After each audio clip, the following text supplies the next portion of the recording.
Seu Deus Pai, Criador dos céus e da terra, mais uma vez me chego diante de Ti para realizar esse trabalho, Senhor, que é divulgar o Teu Evangelho, divulgar a Tua Palavra, que vem desde a vinda do Teu Filho amado aqui nesta terra, deixado estas riquezas maravilhosas, essas riquezas espirituais em nossas vidas. Envia, Senhor, Teu Santo Espírito para me capacitar para falar desta palavra esta que nos leva à consciência da vida eterna, no nome do Senhor Jesus. Amém. Vamos estar abrindo Hebreus 12, dando continuidade ao texto da mensagem passada, que é Hebreus 12, a partir do verso 12. Vamos estar lendo alguns versículos para falar da palavra do reino dos céus nesta manhã, neste dia. Diz assim a palavra: portanto, tornai a levantar as mãos cansadas e os joelhos desconjuntados, e fazei vereda direita para os vossos pés, para que os que manquejam se não desviem inteiramente, antes sejam sarados. Segui a paz com todos e a santificação, sem a qual ninguém verá o Senhor. Tendo cuidado de que ninguém se prive da graça de Deus e de que nenhuma raiz de amargura brotando vos perturbe, e por ela muito se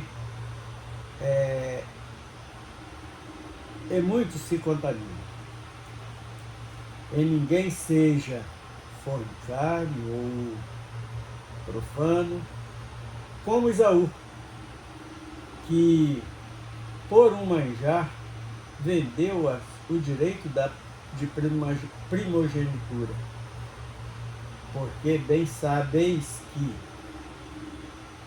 querendo ele ainda depois herdar a bênção, foi rejeitado, porque não achou lugar de arrependimento, ainda que com lágrimas o buscou. Texto esse de algo que aconteceu há tantos anos passados, de uma família onde tinha 2 filhos gêmeos, que era no caso Jacó e Esaú, e sendo que, por tradição, o direito seria de Esaú, da primogenitura, mas pelo narrar da história, ele não fazia grandes casos deste algo tão importante na sua vida, que era o direito de primogenitura.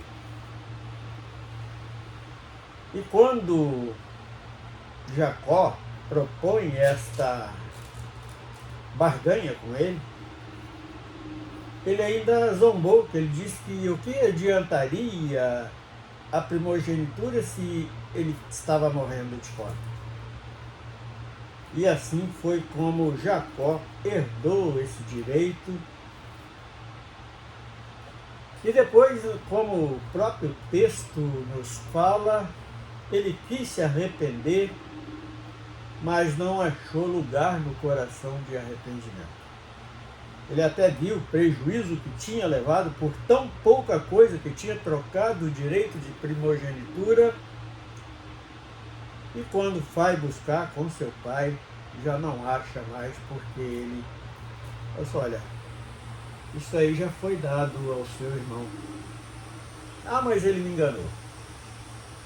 Enganado ou não, você trocou. Porque Deus, ele sabe do mais profundo, do íntimo, do coração de cada ser vivente na face da terra.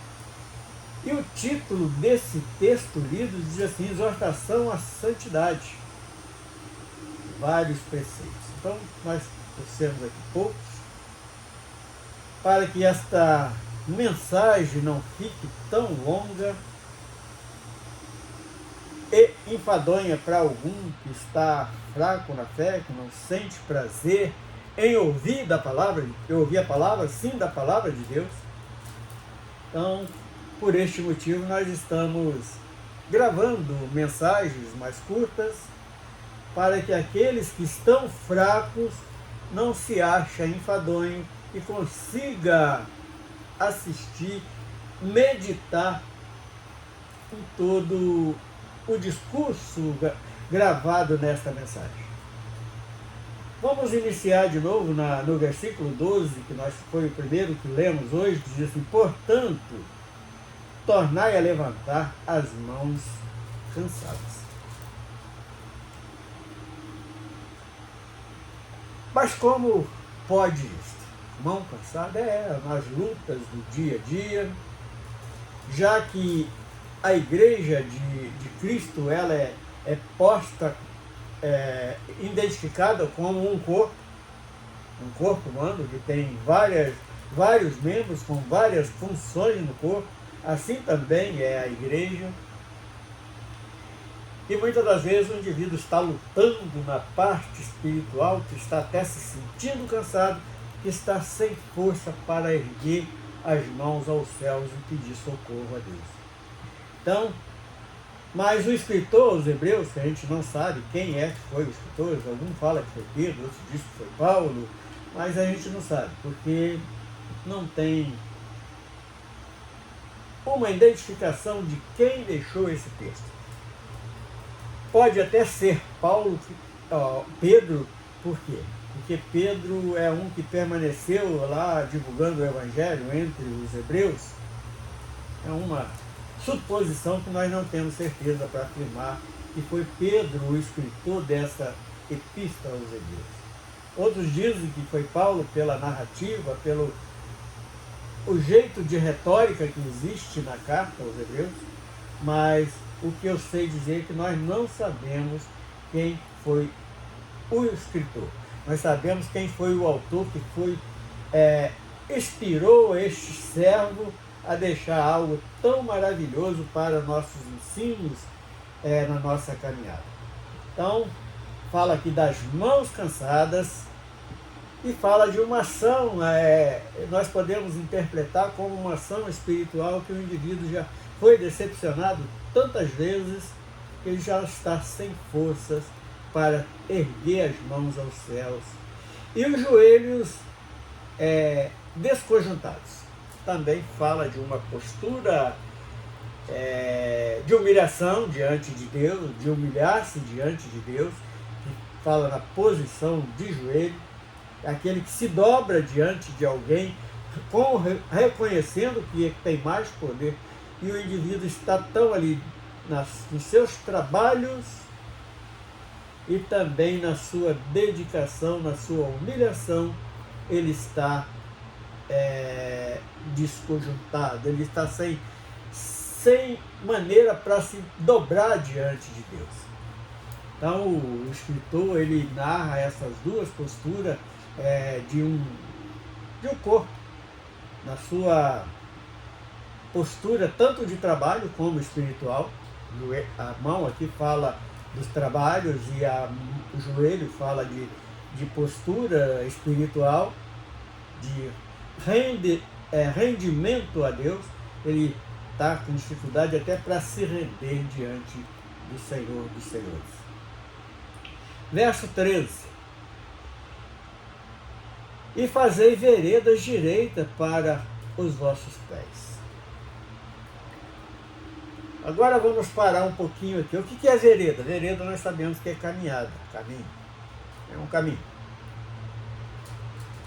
O indivíduo está sem direção, tanto nos trabalhos quanto na postura de se humilhar diante de Deus. Ele está perdendo a força espiritual, vamos dizer assim. E a vereda está, então, se ele está com o joelho desconjuntado, está com as mãos cansadas, os pés com certeza não vai ser direcionado ao caminho correto, ao caminho da eternidade. Então é algo para nós estar meditando, por que eu estou perdendo esta força na caminhada. Mas o próprio texto que nós acabamos de ler, ele nos dá informação a esse respeito. Para que os que manquejam se não desviam inteiramente. Olha, porque nós devemos nos esforçar até por testemunho de vida espiritual. Está difícil, mas nós temos a quem nos buscar socorro. O Espírito Santo está aí a todo tempo, nos mostrando o caminho, nos alumiando o caminho, nos dando toda a direção. Então, quando nossos pés estão, mesmo cansados, está no caminho, nós vamos dar exemplo para aquele que banqueja lá de fora, com a tua vida toda desregrada, tanto social como espiritual, ele possa espelhar mesmo em você ou eu, com as dificuldades todas que temos aqui neste mundo, mas nós vamos, com o nosso testemunho, dar uma direção para aquele que está manquejando. E se não desvie inteiramente, antes seja sarado. Então, como explicar isso? Vamos buscar a cura espiritual. Estou com dificuldade no trabalho, realizando, na postura espiritual, na caminhada, os pés está. Porque nós temos que buscar força para os nossos pés ser direcionados no lugar correto. Então vamos buscar esta cura espiritual para poder ajudar alguém. Então, esse verso 13, ele nos dá esta direção. Segui a paz com todos e a santificação. Olha, está difícil até para orar. É tanta coisa que está acontecendo, meu filho está agindo assim, a minha filha está agindo daquele jeito, o emprego, estou ameaçado no emprego. Se humilha diante de Deus. Ele vai sustentar, não vai deixar faltar o pão na sua mesa, e você vai prestar um testemunho, mesmo com as mãos cansadas, os joelhos desconjuntados, mas os seus pés não saíram do caminho. É perseverante. Então, neste sentido aqui, é buscar perseverança, mesmo com toda a dificuldade que este mundo oferece para nós. Seguir a paz com todos e a santificação. Então, está difícil, mas vou continuar me santificando, porque os sinais estão aí da volta de Cristo para o arrebatamento da igreja, e nós temos que estar com as nossas candeias com azeite, com reserva ainda nas vasilhas, que vai servir para esta hora que o joelho está ficando desconjuntados, mas com um pouco de azeite, aquele azeite tanto serve para dar combustível ao Espírito Santo nas nossas vidas, como também vai servir de remédio para uma boa hidratação nas juntas espirituais. Santificação, sem a qual ninguém verá. Algumas traduções verá Deus, essa aqui está verá o Senhor.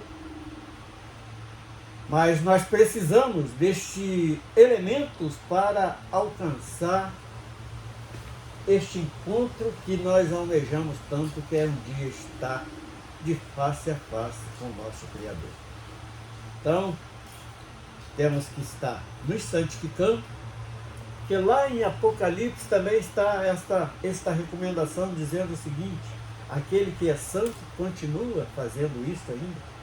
Que enquanto estivermos aqui, nós temos esta necessidade de estar buscando esta santificação. 15.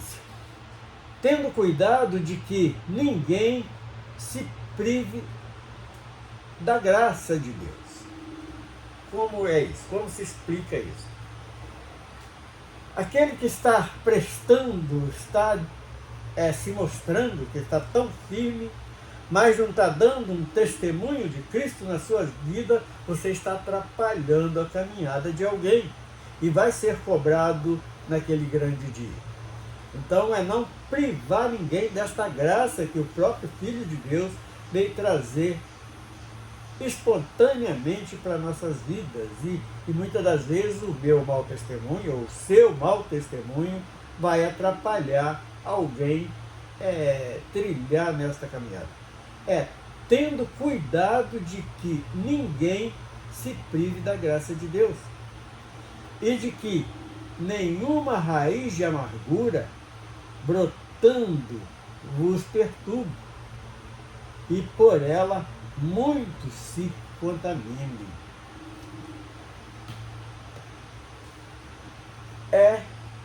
Como vou alcançar isso? Na perseverança. Está difícil, mas eu estou confiante. Nós temos que colocar a fé para trabalhar, que através da fé nós vamos alcançar a perseverança. E também não vou, eu vou ter a minha vida espiritual, por quê? Porque esse fulano ali, ele vive numa dificuldade e só fala na Bíblia, de não sei o quê, mas o testemunho dele não está testemunhando que ele vive, que ele é corpo de Cristo. Ele nem vive nem é corpo de Cristo. Então, vai atrapalhar, vai se privar alguém de se chegar diante de Deus. E para encerrarmos, diz o seguinte: e ninguém seja fornicário ou profano como Esaú, que por um manjar vendeu o seu direito de primogenitura. Nós sabemos como foi ali a história de Jacó e Esaú. Esaú era um caçador, Jacó era aquele filho do lar. E quando Esaú chega das suas caçadas, que Jacó tinha feito ali um guisado, ele pede ao Jacó, falou: esse camarada aqui não troca, não valoriza muito esse direito que ele tem. Eu vou aproveitar e vou comprar esse direito de primogenitura dele. Aí oferece, Esaú aceita, e com aquela aceitação de trocar a primogenitura nós identificamos ela como um direito de algo muito excelente diante do Pai. Aquele que vai dar sequência, a continuidade, o testemunho da família, a comunhão com Deus. Esaú não entendeu assim e trocou. E depois, mais tarde, foi buscar e não conseguiu mais encontrar. Diz assim: e ninguém seja fornicário ou profano. Por quê? Ele profanou porque ele trocou por coisa qualquer. Como nós identificamos isso? Fulano, vamos participar de um culto, adorar o nosso Deus? Não, é porque eu separei, já marquei com uma amiga, com um amigo, de tomar uma cerveja logo, então isso vai ficar para outro dia. É mais ou menos nesse sentido. Eu não vou me identificar porque eu fumo um cigarro, eu faço isso, faço aquilo, eu gosto de um forró, esse tipo de coisa tem mais ou menos este sentido, essa troca de Esaú por aquele guisado que Jacó tinha feito. E ninguém é fornicário, é aquele que não guarda a língua, está falando o que não deve falar, é um membrozinho do corpo que pode colocar qualquer um na condenação eterna. Então, se nós evitarmos estar falando muita coisa, nós vamos também. E coisas que nós. Fulano fez isso, o problema é dele, não tem nada a ver com a vida dele. Ou profano, aqui já entra o Esaú, que profanou o direito de primogenitura. Como Esaú, que por um manjar vendeu o direito de primogenitura. Então está aqui. É o tema principal desta mensagem de hoje. Estou trocando a salvação, que a graça, como está lá no início do texto que nós lemos, que esta salvação é graça, porque nós não tínhamos direito, mas mesmo assim Ele trouxe para nós da sua glória. E eu posso estar trocando isso por coisas tão insignificantes que mais tarde eu vou me arrepender, mas não vai achar lugar mais para o arrependimento, como diz o próprio texto aqui. E vamos meditar nisto para que não trocamos a nossa bênção celestial por coisas terrenas que não têm lugar lá no céu. Senhor Deus, nós louvamos o Teu santo nome, nós Te bendizemos pela grandeza da Sua santidade, pela maravilha, Senhor, do Teu agir nas nossas vidas. Por isso, Senhor, queremos entregar este período no nome do Senhor Jesus. Amém.